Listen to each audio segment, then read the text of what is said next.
سلام و درود به شما بیننده های عزیز و همراه. با اینکه چند روزه از برگزاری این نمایشگاه بزرگ میگذره، ما همچنان شاهد رفت و آمد بازدیدکننده های زیادی از این رویداد بزرگ هستیم. خیلی از مدارس و مؤسسات آموزشی این فرصت رو غنیمت شمردن و دانش آموزای پرشور و شوق خودشون رو در بازدید از 41مین دوره نمایشگاه بین‌المللی کتاب شارجه همراهی کردند و من مطمئنم اینه که از خاطر انگیزترین اردوهای آموزشی برای این دانش آموزانه.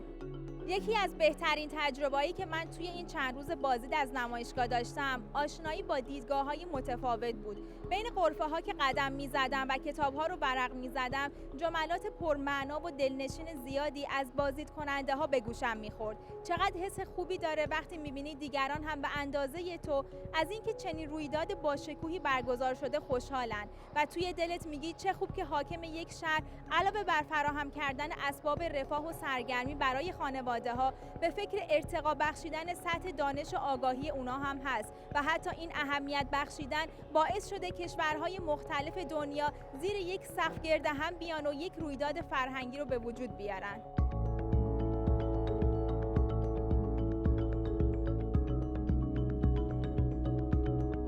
اینجا کافه فرهنگه، جایی که افراد علاقه‌مند به شعر و شاعری گرد هم جمع میان، با هم دیگه مشاعره میکنن یا به تحلیل شعرهای مختلف میپردازن. گاهی هم هنرمندایی که اشعار خودشون رو توی کتاب جمع آوری کردن اینجا میان و کتاب خودشون رو به دیگران معرفی میکنن. میدونید وقتی که به من گفتن اینجا جایی به اسم کافه فرهنگ وجود داره، یاد چی افتادم؟ یاد جزیره نور افتادم که در گوشه‌ای از اون کافه فرهنگ رو برای علاقه‌مندان به مشاعره تهیه دیده بودن که اونجا برن و با همدیگه به گفتگو بپردازن. واقعا لذت یک شعر با هر لذت دیگه‌ای توی زندگی متفاوته، چرا که شعر همیشه قادر امید بیافرینه، به خواسته های قلبی برسه و روزی بهتر رو جستجو کنه. شعر همیشه در پی تغییر هستی خودشه، مسیرهایی رو برای ابیات خودش ترسیم میکنه که با مسیرهای گذشته متفاوتن، بدون توقف، تردید یا نگاه کردن به گذشته به سوی اون چی که در آینده میاد گام برمی‌داره.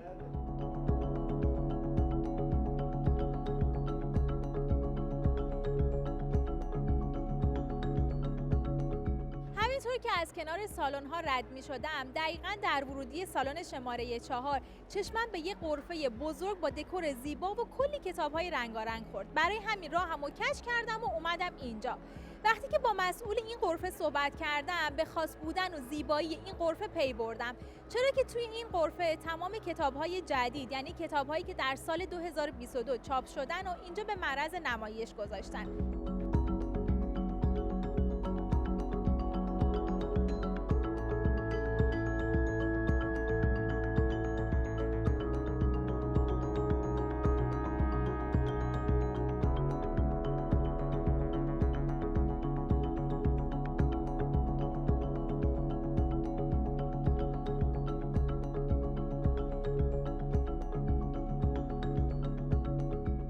کتاب‌های این غرفه به زبان عربی هستند که نویسنده‌های مختلف اونو تألیف کردن.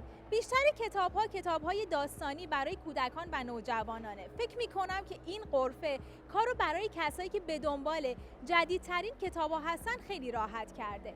حالا جالبترین نکته این غرفه چیه؟ اینه که این غرفه متعلق به شیخ بدور القاسمی، دختر شیخ دکتر سلطان بلمحمد القاسمی حاکم شارجه است. اینطور که معلومه شیخ بدور القاسمی مثل پدرشون طرفدار کتاب و کتابخوانی هستن.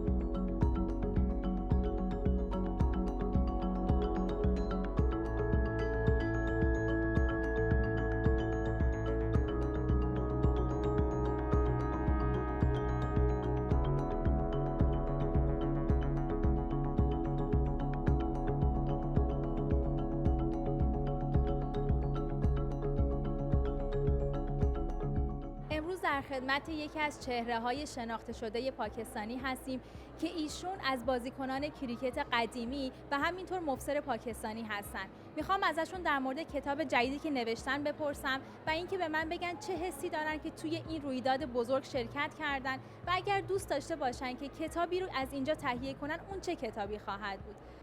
شعیب اختر، چهره شناخته شده و مشهور پاکستانی، در مورد کتابی که جدیداً تألیف کردن گفتن که این کتاب در مورد زندگی خودمه که در اون نوشتم با چه مشکلاتی مواجه بودم در طول مسیر تا بتونم یک بازیکن کریکت موفق بشم بدون پشتوانه‌های لازم.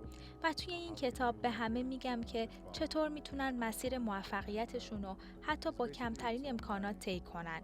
بخش عمده‌ای از داستان این کتاب اختصاص داره به مادرم که منو راهنمایی کردن و با همراهی و کمک‌هاشون به من انگیزه دادن و تونستم یک ورزشکار موفق در رشته کریکت باشم. و در نهایت بسیار خوشحالم که امسال من هم بخشی از این رویداد بزرگ بودم که عالی جناب شیخ سلطان هر سال برگزار میکنن و ازشون تشکر فراوان دارم که با این کار مردم رو در عصری که بیشتر در دنیای مجازی هستن به سمت کتاب خوندن تشویق میکنن و خوشحالم که بعد از 10 سال دوباره به شارجه اومدم. در آخر به ما گفتن که در بین کتاب‌ها کتابی از ابن عربی توجه منو به خودش جلب کرده که میخوام حتما تهیه و مطالعه کنم. من این شخصیت رو بسیار دوست دارم و حتی به خاطر علاقم در موردشون تحقیق کردم و گفتن که از جملات و تفکرات فلسفی که در کتاب‌های این شخصیت هست لذت میبرن و مطمئنن که میتونن خیلی چیزها رو ازشون یاد بگیرن.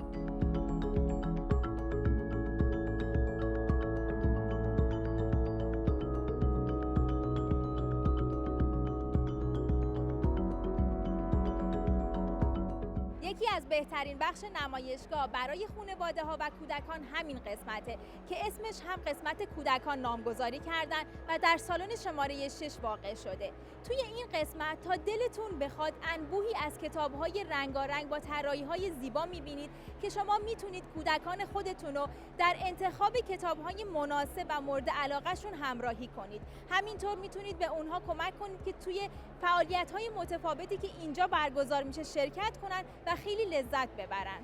علاوه بر این میتونید اونها رو تشویق کنید به شرکت کردن در کارگاه‌های جالبی که برگزار میشه و با این کار به اونها کمک میکنید که خلاقیتشون رو نشون بدن و از اینکه وقتشون رو با این دسته از فعالیت‌ها پر میکنن خوشحال باشن. توی این قسمت خیلی از والدین به من گفتن وقتی بچه‌ها در کارگاه‌ها و فعالیت‌ها شرکت می‌کنن متوجه استعدادهای کودکانشون میشن. من که با دیدن خوشحالی و لبخندهای از سر رضایت بچه‌ها لذت بردم و مطمئنم همشون با زبان کودکانه خودشون از اینکه همچین جایی براشون توی این نمایشگاه فراهم کردن تشکر می‌کنن. منم به نوبه خودم از هیئت کتاب شارجه برای برگزاری تمام این فعالیت‌ها قدردانی می‌کنم.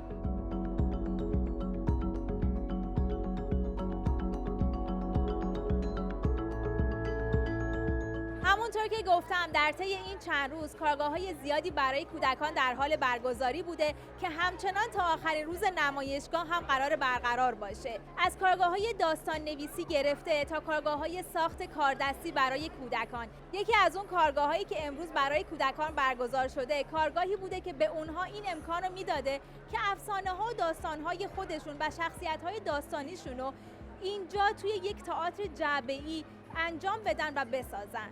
یکی دیگه از اون کارگاه‌ها کارگاهی بوده با هدف آشنایی کودکان با موسیقی سنتی ایتالیایی با ارائه مروری بر سبک‌های مختلف موسیقی، فعالیت‌های شنیداری و زبان‌های بیانی برگزار شد.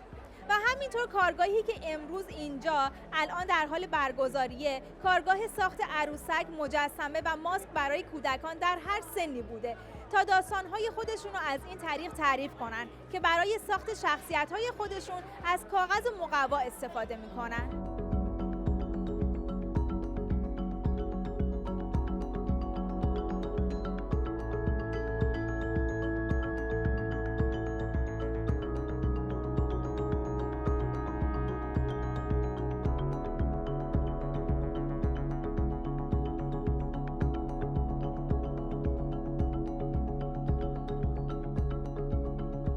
اینجا یکی از قسمت‌های خیلی هیجان انگیز و دلچسب برای کودکان و نوجوانانه، چرا که به اونها آموزش میدن چطور میتونن شخصیت داستانی خودشون رو خلق کنن و یا اینکه کتاب کامیک خودشون رو به معرض نمایش بذارن. حالا من شما رو میبرم توی این قسمت که بهتون نشون بدم توی این کارگاه‌ها چه کارهایی انجام میدن و یه توضیح مختصری برای شما عزیزان بدم. با من بیاین. کامیک مثل رسانه‌ای برای بیان ایده ها با تصاویره که اغلب با متن یا سایر اطلاعات بصری ترکیب میشه و معمولاً به شکل دنباله‌ای از پنل‌های تصاویره. کاریکاتور و سایر اشکال بصری از اصلی‌ترین ابزار تصویرسازی در کامیک هستند. حالا اینجا مثل یک کارگاه برای علاقه‌مندان به خلق کامیکه که هر روز افراد متخصص در این زمینه روش‌های مختلفه که خلق یک کتاب کامیک رو آموزش میدن و این بهترین فرصت به خصوص برای نوجوان‌ها و کودکانه که هم علاقه به داستان نویسی دارن، همین که کلی ایده توی ذهنشونه که دوست دارن اونو به صورت ترکیبی از تصاویر و متن خلق کنن.